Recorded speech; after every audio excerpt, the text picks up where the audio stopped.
인스타그램 스폰서 광고 돌려봤는데 효과 없던데요. 당근마켓 비즈니스 광고 돌려봤는데 효과 없던데요. 그거는 100% 틀립니다. 결국에 살아남는 매장과 못 살아남는 매장의 특징은 딱 하나, 잘하는 매장과 잘 못하는 매장으로 나뉜다고 생각해. 특히 대기업 프랜차이즈들은 무조건 그게 필수로 하기도 해. 망하는 가게들의 공통점은 이렇게 하지 않는다는 거지. 근데 그러면 절대 안 된다고 생각해. 지금은 이미 필수인 시대가 됐어. 오늘 그걸 한번 설명해 줄게.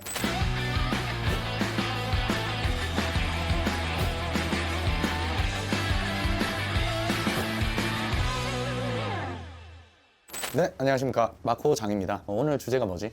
망하는 매장의 특징이 있나?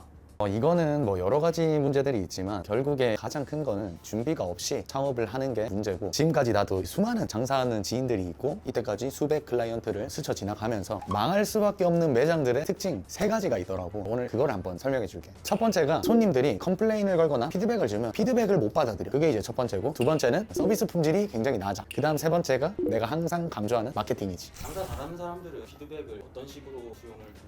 그러니까 나도 이제 장사할 때 컴플레인이 걸리든 온전한 피드백이면 그나마 수용하기가 편한데, 이제 기분 나쁘게 컴플레인을 거시는 손님들이 있단 말이야. 나도 마음이 상해서 그 컴플레인을 못 받아들이는 경우도 종종 있어. 근데 그러면 절대 안 된다고 생각해. 왜냐면 식당에 컴플레인 걸어본 적 있어?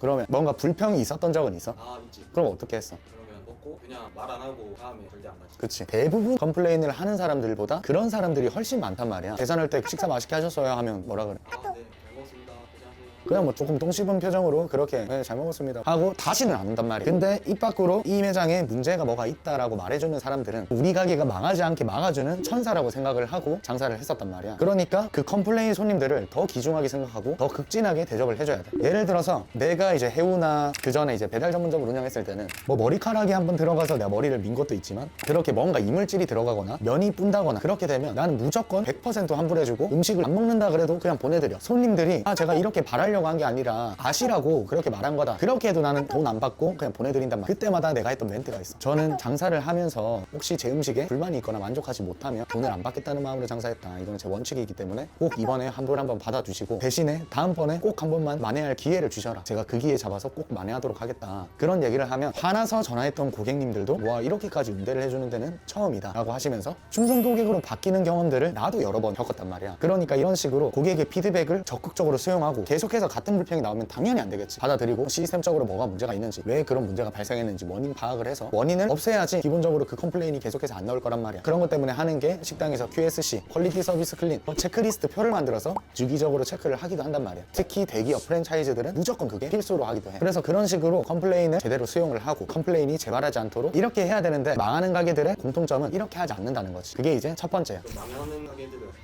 망하는 가게들은 이제 하면 못 받아들이는 거지. 머리카락이 나왔다 그러면 이제 그쪽 머리카락 고객님 머리카락 아니에요? 치킨이 막 다 타서 왔다, 원래 그런 거다, 우리 양념이 조금 검다, 말이 안 되는 거지. 어떻게 안 망해 그렇게 하는데. 그럼 두 번째 서비스라고 말했었는데, 이 서비스의 품질이 높은 가게는 어떤 특징이 있어? 이거는 예로 들면 좋을 것 같은데, 내가 이제 인상 깊었던 매장들이 몇 군데가 있는데 지금 딱 떠오르는 게 신촌의 담산이라는 등갈비집, 그 다음에 부산의 훈혁키친에서 만든 여러 가지 식당들, 그리고 노원구에 있는 감동식당이 얘가 될 수 있을 것 같아. 그 매장들의 공통점이 서비스가 남달라. 그 매장들은 컨셉, 그러니까 유니폼이나 인사나 그런 서비스에 굉장히 퀄리티가 높아. 유니폼 같은 것도 담산의 경우에도 아마 자료화면이 나갈 텐데, 직원들이 새빨간 우주복을 입고 들어오면 동시에 인사 딱 하고, 훈혁키친도 마찬가지고, 그리고 특히 감동식당의 경우에는 직원들이 교육이 잘 돼 있어서 항상 이렇게 레이더를 돌리다가 젓가락이 딱 떨어지면 벨 누르기 전에 젓가락을 내밀어. 그리고 서빙하고 머리가 좀 길다 싶으면 필요한 시점이 이제 탁탁 준다는 거지. 그리고 핸드폰 충전 맡기면 어떻게 하지 보통? 카운터에 보통 맡기잖아. 거기가 직장인 상권에 있는 식당인데, 직장인들은 너무 봐야 될 때가 많단 말이야. 그런 거 배려해서 항상 보조 배터리를 10몇 개를 풀 충전을 해놔. 그래서 배터리 충전 좀 해달라 그러면 자리에서 편하게 쓰시면 됩니다. 이게 어떻게 보면 굉장히 사소하지만 필요한 시점에 그렇게 탁탁탁탁탁 매장에서 서비스를 해주면 감동받을 수밖에 없어. 설령 음식이 조금 평범하더라도 더 맛있게 느낄 수밖에 없고, 감동을 받았기 때문에 결국에 얼마나 그 매장에서 좋은 고객 경험을 하냐, 그 싸움인데 당연히 굉장히 좋은 기억으로 남을 수밖에 없다고. 근데 이제 반대로 잘 안 되는 매장들은 유니폼도 각자 그냥 입고 싶은 옷을 입고, 인사도 뭐 하는 둥 마는 둥, 불러도 뭐 친절하지도 않고, 망하는 가게들의 특징, 그게 이제 두 번째가 아닐까. 마케팅은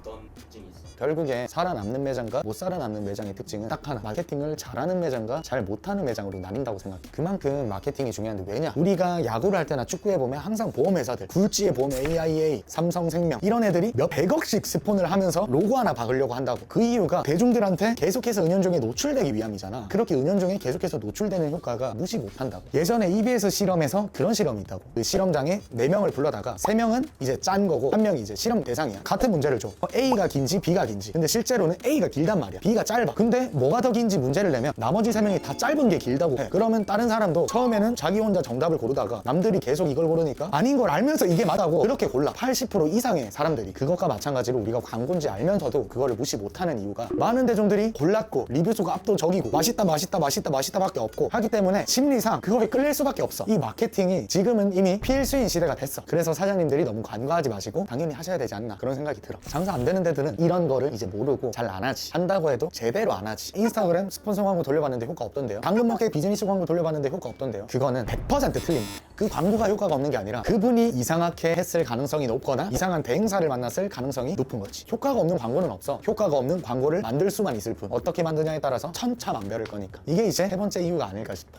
그럼 망하는 매장의 특징 3가지를 이야기해줬는데 간단하게 정리 한 번만 해줄 수 있나?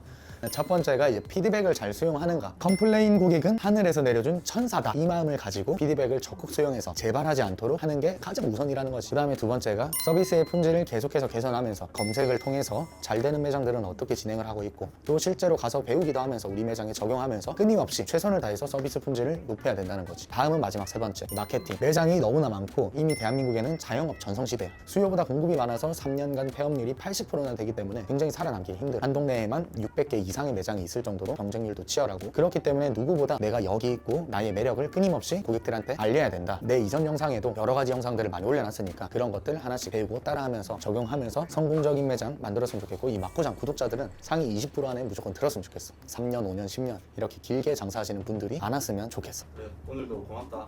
그래.